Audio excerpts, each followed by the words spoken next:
Hello everyone, this is Boricua Binks 217 and welcome to Let's Play 999. In the last episode, we got the ball rolling on the plot at last, and we find out more about this nonary game that we have been trapped in with all these other people that we just met, including our childhood friend Akane. So now we have to find out if we can go through these doors, which we should be able to. The atmosphere in the room grew tense. Hey, wait a minute. I think I said this earlier, but I don't think we should do that. The dancer moved in front of the doors, as if to block them. Honey, there's no other way to go. We'd have to be crazy to open these doors. If we do that, we're doing exactly what Zero wants us to do. Suddenly, everyone began to speak at once. I agree. I don't. That's a terrible idea. We should keep going. We should stay here. We don't have any other way to open any of the doors. We should just wait. Someone's bound to come find us. You're on a ship. You might be in the middle of the ocean for all you know.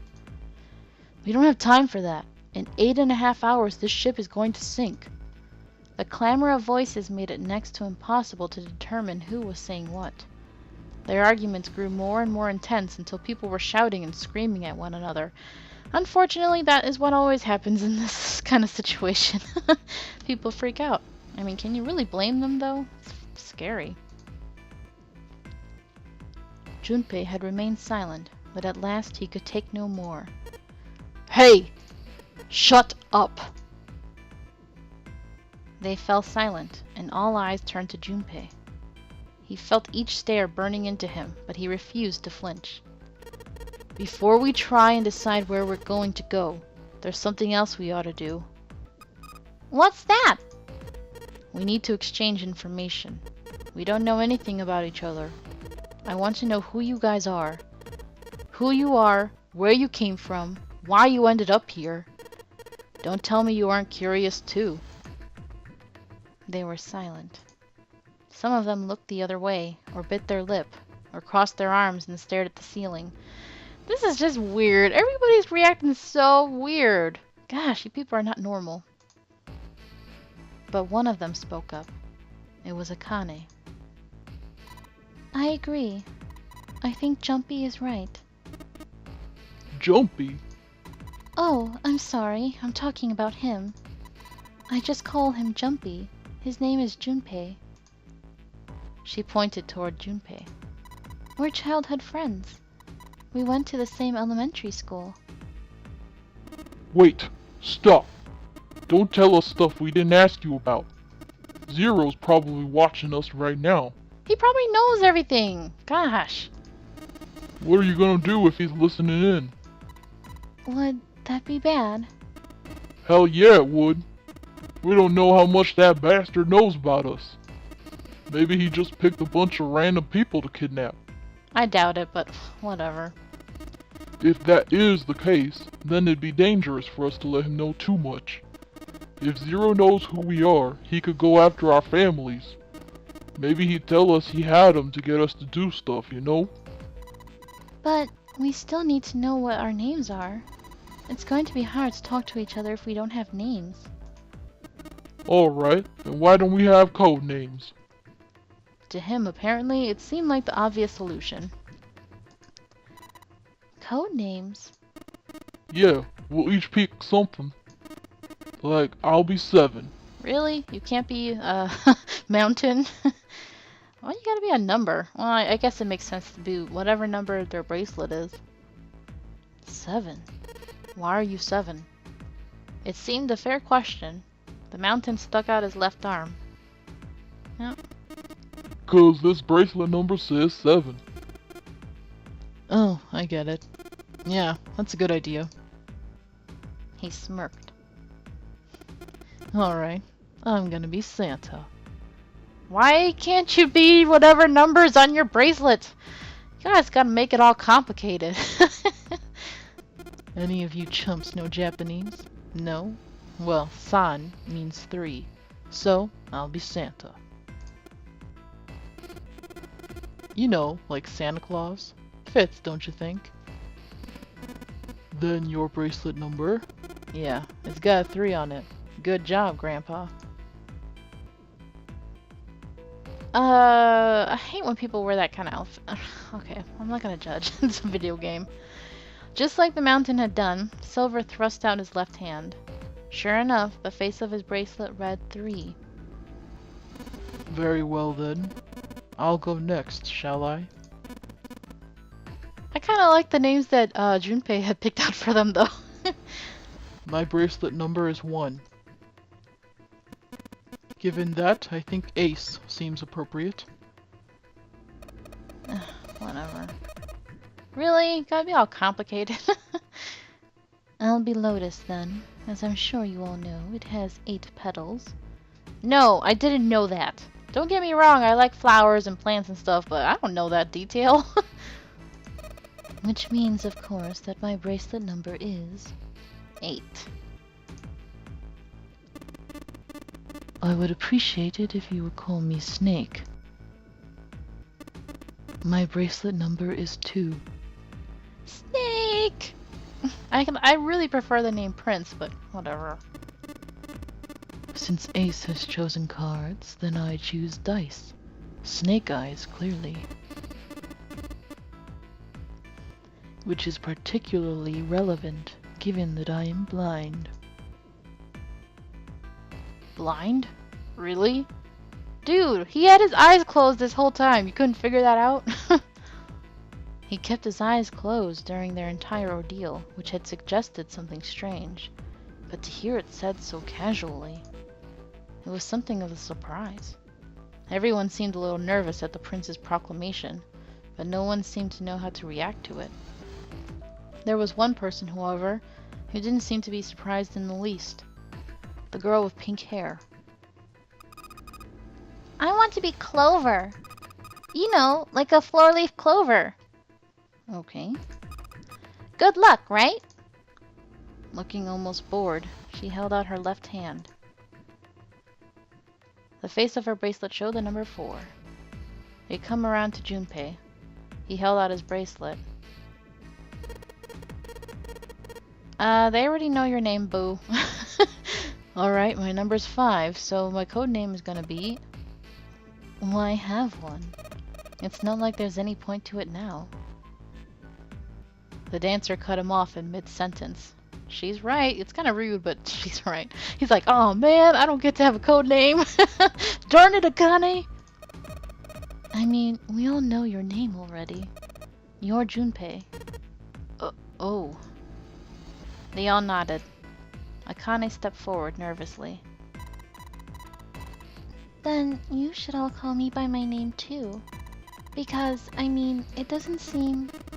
It doesn't seem fair to Junpei. You're thinking it's not cool for you to hide your name after you told us his? They all nodded. Akane fidgeted awkwardly. Junpei decided he had to do something. What's your bracelet number? It's 6. She hesitated for a moment, then held out her left hand. As she'd claimed, the bracelet's face showed a 6. Junpei looked at it for a moment and thought. Alright then, why don't we call you June? That's a little... I still think it's not fair.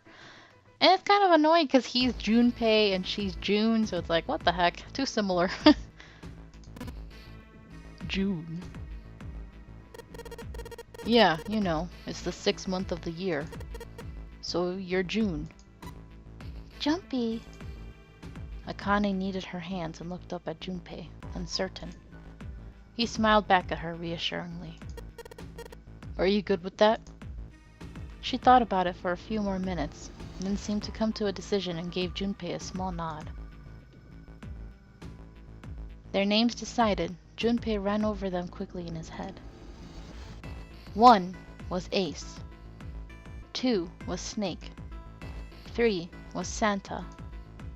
4 was Clover. 5 was Junpei's number.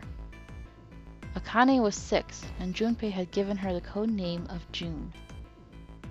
7 was 7. He's the only one who just has the number as his name. And 8 was Lotus. That meant that 8 of them, including Junpei, had revealed their bracelet numbers. But there was still one person left. I almost forgot about him. He was the man with glasses and hair like a bird's nest. He hadn't said anything since they'd met on the stairs, and he didn't look like the sort of person who was inclined to conversation. His skin was pale, his breathing was heavy, and he was soaked with nervous sweat. His behavior seemed very suspicious, or perhaps simply emotionally unstable. Oh boy, there's always one of those, isn't there? It was difficult to tell. Whatever the case, it seemed clear that he had only a fingertip's worth of a grip on his sanity. The girl with pink hair, oh, Clover, walked up to him slowly. She put her hands on her hips and eyed him suspiciously. "What number are you?" He didn't answer.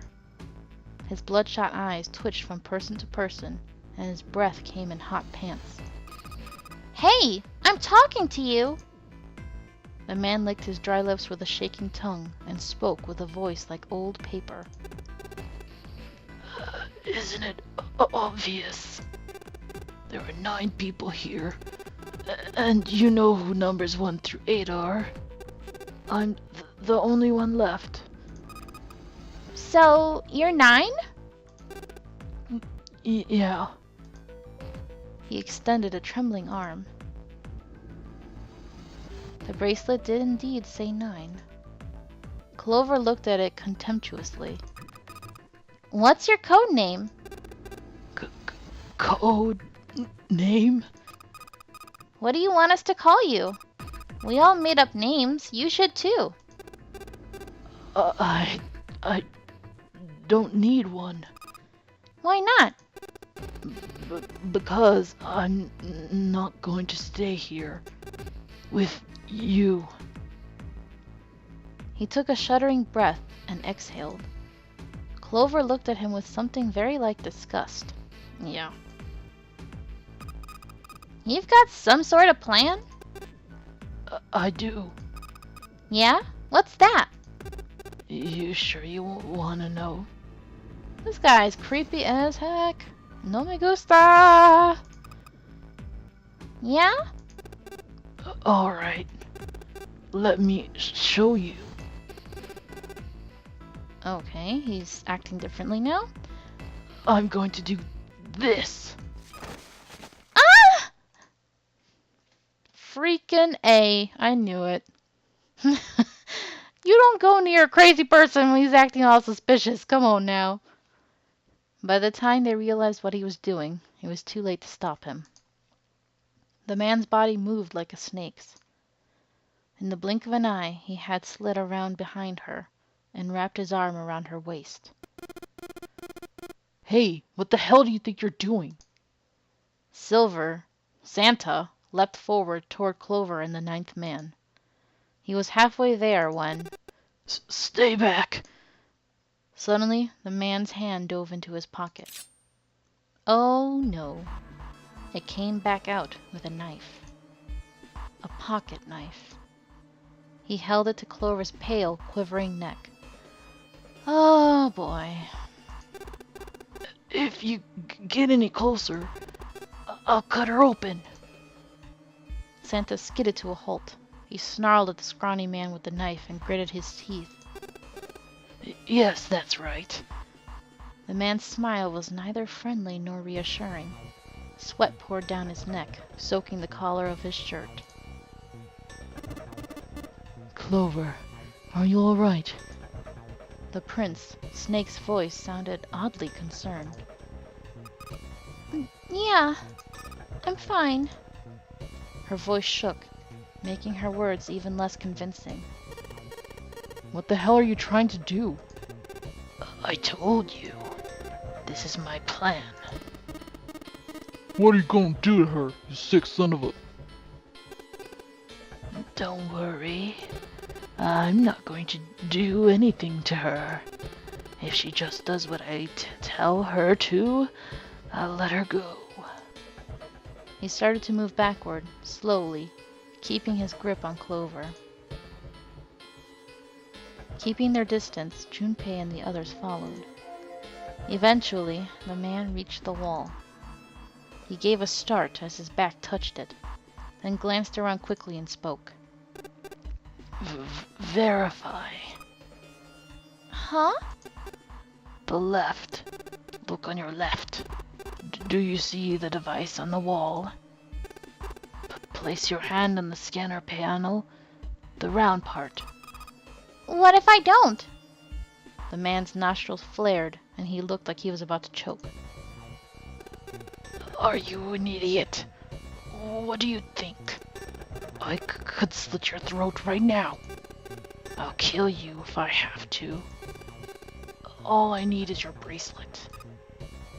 How does he... What? He seems to know a little more than we do. I don't know what's going on. Just do it. Do it now. He pressed the knife against Clover's neck, hard. Slowly, she stretched her left hand out toward the device. Her back was to it, and she had to feel around for a moment before she found the circular panel. It made a cold, electronic noise, and on the display above her hand, an asterisk appeared. So that's how it works, Junpei thought to himself. By placing one's palm on what the ninth man had called the scanner panel, the user's bracelet number would be entered into the device. Should you total the numbers on your numbered bracelets, and find that a digital root of that number is equal to the number of that door, the door will open. Junpei shifted his eyes to the door itself. The number on it was 5.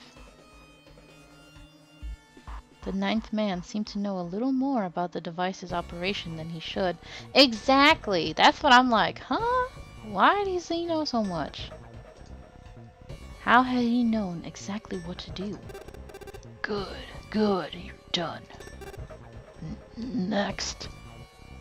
His bloodshot eyes crept from person to person until finally, they stopped on the lion, Ace. You, right?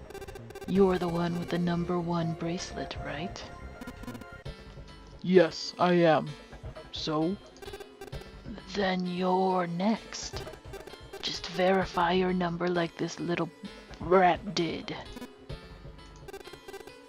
What are you doing? Do it. Don't you care what happens to her? Okay. Just calm down. Ace held up his hands, palms out. The ninth man jerked his chin toward the device. Slowly, cautiously, Ace moved toward the device. After what seemed like an agonizing eternity, he reached it. Now, verify. Ace nodded and placed his hand on the scanner panel. The device beeped again, and a second asterisk appeared. Now the device had Clover and Ace's numbers, 4 and 1, which is 5. 4 plus 1 equals 5. The same as the number written on the door, but it wouldn't open just yet. Yeah, only 3 to 5 people. The door needed at least one more person. Who would that be? Get back. His voice shook, but the knife he held to Clover's throat made his words a command. Ace took 2, then 3 steps back. No, farther. More than that. Go all the way back. Slowly, Ace did what he was told. The ninth man's lips curled into a cruel, twisted smile. That was when Junpei understood his plan. Clover's 4 and Ace's 1. Added to the ninth man's 9. 5 plus 9 is 14. Which equals 1 plus 4, 5. In other words...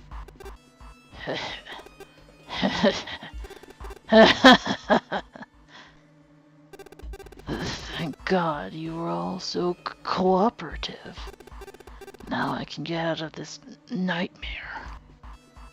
He pressed his own hand against the scanner panel. A third asterisk appeared on the screen. He dropped his hand to the lever on the side of the device and pulled. Yeah, he knows what he's doing, all right.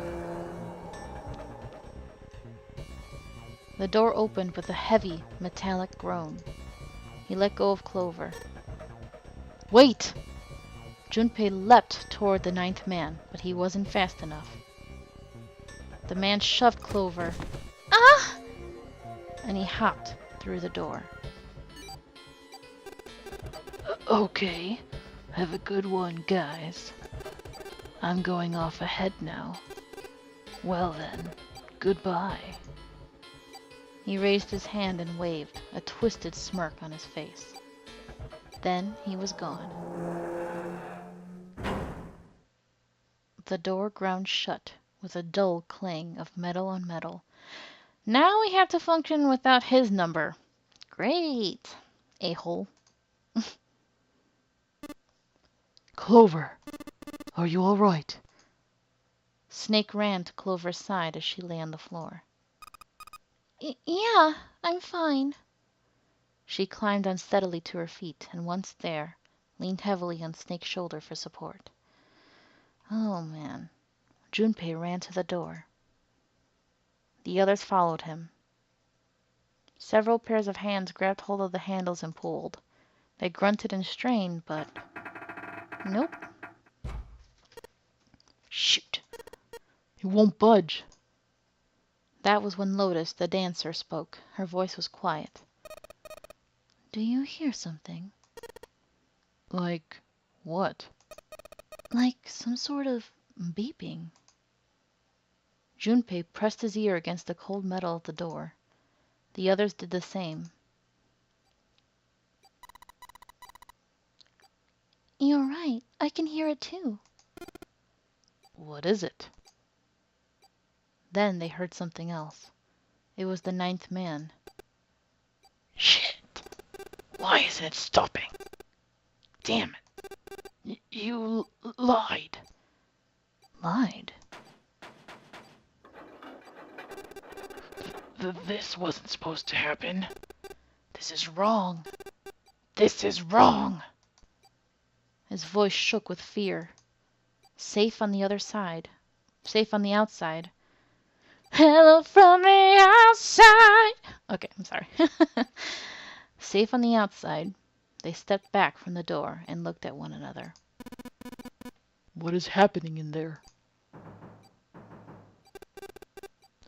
Open the door. Oh no. This is bad, ball. Oh, I'm so scared. Oh no. Please, I'm begging you. Help me. Please get me out of here. Get me out of here. Junpei grabbed hold of the device. He slammed his hand on the scanner panel. Nothing happened. Why didn't it register him? He looked at the display where the asterisk has shown up. It said engaged. Oh my God. Oh my God. There's no time left. Listen, I was lied to. He lied to me. He put me in here. It was him. He killed me. It was him. Yeah!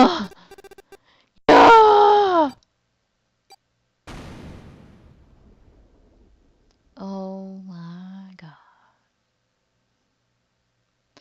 Alright guys, that's where we're gonna leave this episode. Oh, cliffhangers. Woo! That didn't sound good. So I hope you guys are enjoying this, and until next time, have a nice day. Bye!